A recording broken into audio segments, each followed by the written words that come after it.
صوص شوكولا سعيد من الغسيل.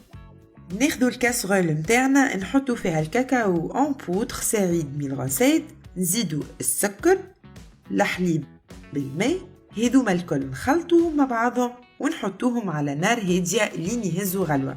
نطفيو الغاز ومن بعد نزيدو دروبس شوكولا اولي سعيد من الغسيل، نخلطوها مليح باش الشوكولا الكل تذوب، ومن بعد نصفيوها باش كان فما ديبول يتنحى، وهكا الصوص الشوكولا متاعنا تكون حاضرة